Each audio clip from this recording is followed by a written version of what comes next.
अच्छा। Hello friends. तो कैसे हैं आप लोग? आई होप आप लोग सब ठीक होंगे। और आप लोग सोच रहे होंगे कि मैंने वीडियो ना बनाने का आप लोगों से प्रॉमिस करा था, लेकिन मैं फिर से वीडियो क्यों बना रही हूँ। तो उसके पीछे भी आप ही लोग रीज़न हैं। आप ही लोग मुझे बार बार कहते हैं, इतना उकसाते हैं कि मैं वीडियो बार बार बनाऊँ, आपके सवालों का जवाब दूँ। अच्छा, आप लोग एक बात बताइएगा मुझे फ्रेंड्स, बुरा मत मानिएगा। बुरा तो आपको लगेगा, मुझे पता है कि आप लोग ना मेरे घर में रहते, ना मेरी फैमिली को जानते, ना कभी पर्सनली मुझसे मिले, नहीं मिले आप। बस मुझे एक सोशल प्लेटफॉर्म के ज़रिए आप लोग जानते हैं। तो आप लोग कैसे अंदाज़ा लगा सकते हैं कि कौन सही है, कौन गलत है, किसके साथ क्या हुआ है, क्या नहीं हुआ है, कौन कितना खुश है, कौन अपने डिसीजन में सही है या गलत है। मुझे आप लोग ये बता दीजिए ज़रा। जब मैं वीडियो नहीं बना रही थी तब आप लोगों की ये इच्छा थी कि एक बार कीर्ति भाभी से मिलवा दो। मैंने बात करी, बताया, मिलाया, मिली, तो आप लोग मुझ पे उंगली उठा रहे हैं। मैंने कब कहा कि सोनी भाभी की गलती है या मम्मी जी की कोई गलती है? मैं किसी को ब्लेम नहीं कर रही, किसी की कोई गलती नहीं है। गलती मेरे साथ की है, मेरे साथ अन्याय हुआ है जो भगवान ने किया है, किसी इंसान ने नहीं किया है। मैं बहुत सारे कमेंट्स पढ़ रही हूँ जब से मेरी वो वीडियो डली है। आर ओ एन मम्मा चैनल पे भी वीडियो डली है, उस पर भी कमेंट्स आ रहे हैं। अब मुझे टारगेट किया जा रहा है कि मैं वहाँ 1 महीने तक भी नहीं रही और मैं पहले ही चली गई। देखिए फ्रेंड्स, मैं एक बात बता देती हूँ आपको कि सबसे पहले तो 1 महीने का, 1.25 महीने का जो नेग होता है, अविनाश जी की डेथ जो हुई थी वो 4 मार्च में हुई थी। उसके बाद 6 तारीख में, 7 तारीख में होली थी, तो 6 तारीख में इनके पत्ते निकले थे। इनके पत्ते हुए, उसके बाद हवन हुआ और उसके बाद गायत्री मंत्र का जाप हुआ 5 दिन जो लगातार हुआ। उसके बाद दोबारा से हवन हुआ। उसके बाद मैं अपने घर आई हूँ और उसके पीछे भी बहुत बड़ा रीज़न है घर आने का। एक बात मुझे बताइए, आप लोग मुझसे रिलेट करते हैं, आप लोगों को मेरी वीडियो पसंद आती है, तो मुझे ये बताइए कि मैं, जब मेरे हस्बैंड ही नहीं रहे वहाँ, तो मैं वहाँ रह के क्या करती? मैं किसके सहारे रहती? ठीक है ना, मुझे सोनी भाभी से कोई दिक्कत है, वो मेरी बहन जैसी है। मैंने भी 10 साल पूरा साथ दिया है। अगर उन्होंने मुझे बहन माना है तो मैंने भी उन्हें बड़ी बहन मान के ही पूरा साथ दिया है, पूरा प्यार किया है। मम्मी जी को भी, बच्चों को, दोनों को अपना ही माना है। तो आप लोग ये कैसे कह सकते हैं कि हाँ कीर्ति 1.25 महीने से पहले चली गई या 1 महीने से पहले चली गई, उसको वहाँ रुकना चाहिए था। मुझे मेरी जगह अपने आप को रख के देखी कोई भी औरत जिसका कोई बच्चा भी नहीं है, मेरा कोई बच्चा भी नहीं था, जो मैं उसके सहारे वहाँ पूरा जीवन काट लेती। किसके सहारे मैं वहाँ जीवन काटती?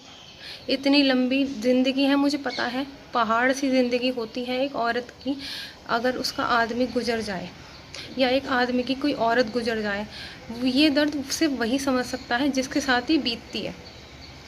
आप लोगों को नहीं पता मैंने 1 महीने क्यों वीडियो नहीं बनाई, क्यों मेरा मन नहीं था आप सबके सामने आने का, क्योंकि यही सब होना था, यही बकवास बातें होनी थी।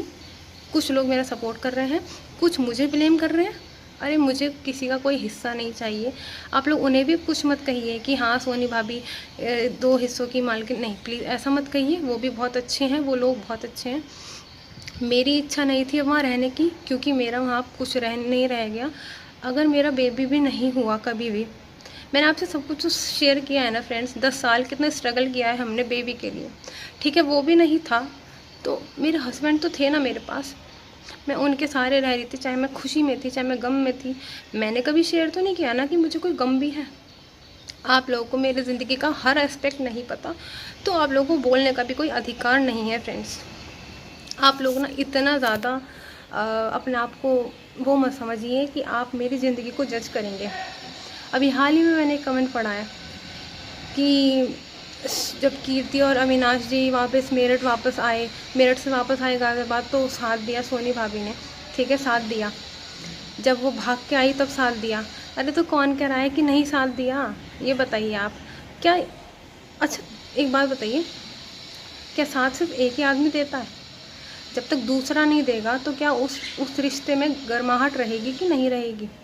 अगर एक ही करता रहेगा और दूसरा जना साथ नहीं देगा तो क्या वो रिश्ता बन पाएगा? क्या मैंने बिल्कुल भी वहाँ, मैं प्यार से नहीं रही हूँ क्या? आप लोग क्या समझते हैं मुझे? मेरी ज़िंदगी कितनी ख़राब हुई है वो मुझे पता है, और मेरी इच्छा है कि मुझे अब आगे ज़िंदगी कहाँ बितानी है, अपने घर यहाँ मायके में रह के या वहाँ पर रह के। ये मेरा डिसीज़न है, आप लोग मुझे नहीं सिखाएंगे। मुझसे कड़वे शब्द आप लोग मत सुनिए प्लीज़, क्योंकि मेरा अभी माइंड बिल्कुल भी सेट नहीं है। अगर मैं यहाँ रह के हँस बोल रही हूँ तो इसका मतलब ये नहीं है कि मैं सब कुछ भूल गई हूँ। 10 साल का साथ था, 10 दिन का नहीं था। और आप लोग सिर्फ कमेंट कर सकते हैं, आप लोग सिर्फ कमेंट कर सकते हैं, आप लोग किसी की भावनाओं को नहीं समझ सकते। हमारे जो सपने थे ना वो सब अधूरे रह गए, जो एक औरत और आदमी मिलके देखते हैं ना वो। आप लोग क्या समझ रहे हैं मैं इस दुख से उबर गई हूँ? अरे आप लोग कुछ नहीं समझते फ्रेंड। आप लोगों को सिर्फ बोलना आता है, जो आपको स्क्रीन पे दिखता है ना आप लोग उसी को सच मान के जज करते हैं। आपको और उसके पीछे का कुछ नहीं पता, तो आप लोग प्लीज़ मत बोला करिए। अरे मुझे नहीं किसी का हिस्सा चाहिए। क्या हिस्सा था? अगर मेरे पति जिंदा होते तो पति से भी बढ़ के हिस्सा होता है क्या?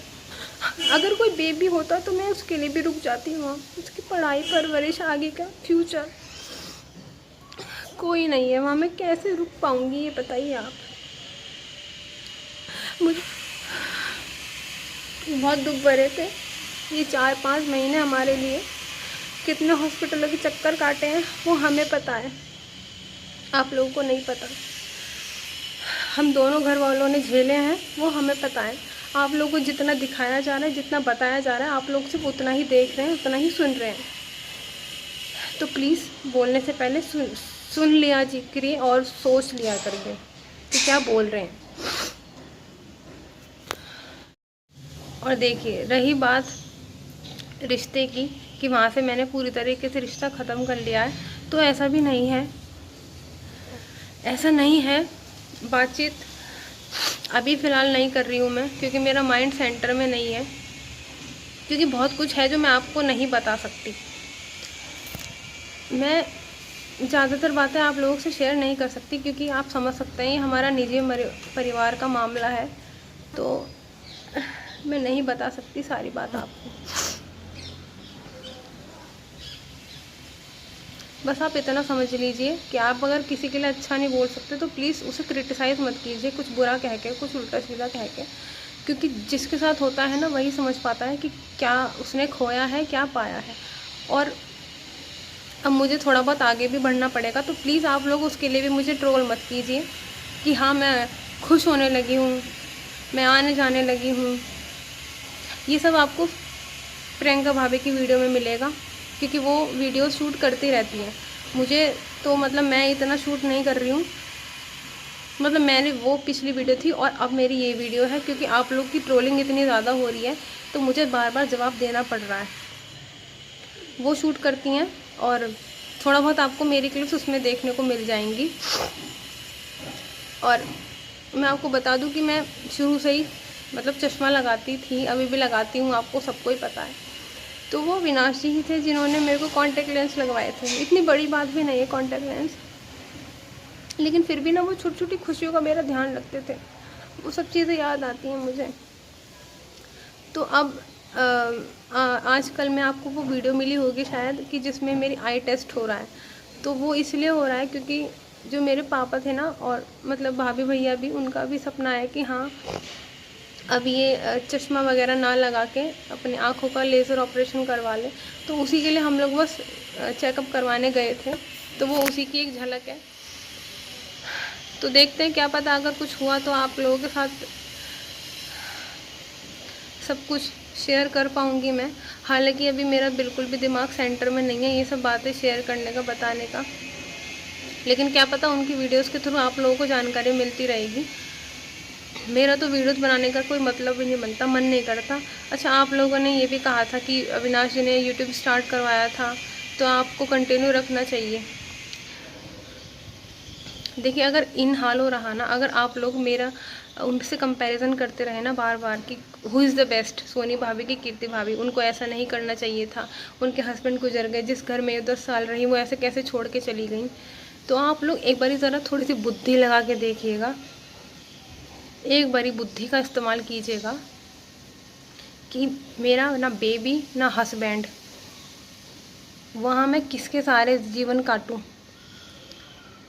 बुरी लग रही होगी देखने वालों को, सुनने वालों को, मिर्ची लग रही होगी मेरी इस बात से, लेकिन प्लीज़ सोचिएगा, क्योंकि आप लोग जब कमेंट्स करते हैं ना, और वो मैं पढ़ती हूँ, मैं सारे कमेंट्स पढ़ती हूँ, मैं रिप्लाई ही तो नहीं करती बस, तो मुझे भी मिर्ची लगती है, मुझे भी बुरा लगता है कि इतना बड़ा मेरे साथ ट्रेजेडी हो गई, लेकिन लोगों की ज़ुबान बंद नहीं हो रही, उल्टा गंदा शब्द बोलने में उनकी ज़ुबान बिल्कुल भी ना कांपती नहीं है कि क्या बोलना है क्या नहीं। आप लोगों ने मेरा बुरे वक्त में भी साथ दिया, मैंने आपके साथ हर अच्छी बुरी सब चीज़ शेयर करी हैं, लेकिन आप लोग इस टाइम पे भी ना कंपैरिजन कर रहे हैं। तो प्लीज़ उन लोगों को भी बीच में मत लाइए, वो भी बहुत अच्छे हैं, उन्होंने मुझे कोई तकलीफ़ नहीं दी है, और मेरा जो फ़ैसला है वो खुद का है, किसी ने ज़ोर ज़बरदस्ती नहीं करी है। तो प्लीज़ मुझको, मैं जैसा चाहती हूँ मुझे वैसे रह लेने दीजिए, मुझे चैन से जीने दीजिए, उल्टा सीधा मत बोलिए ना उनको ना मुझको, मुझे इतना ही कहना है आपसे। और देखिए, मुझे आपके साथ बुरी यादें नहीं बना रही, कई लोग कह रहे हैं कि आप लोग वीडियो कंटिन्यू रखिए, तो वो भी वक्त के ऊपर बात है, वक्त क्या करवाता है क्या नहीं वो मैं भी नहीं बता सकती, क्या होगा आगे लाइफ में, लेकिन देखते हैं जो भी होगा। मैं आपको अब वक्त पे छोड़ रही हूँ, मैं कुछ नहीं कह सकती फ्रेंड्स, बस मुझे इतना ही कहना था। तो आप लोग प्लीज़ और परेशान मत कीजिए ऐसे कमेंट्स करके, और प्लीज़ ना उन्हें ट्रोल कीजिए ना मुझे ट्रोल कीजिए, बस मुझे इतना ही कहना है आपसे। ठीक है, चलिए ठीक है, बाय।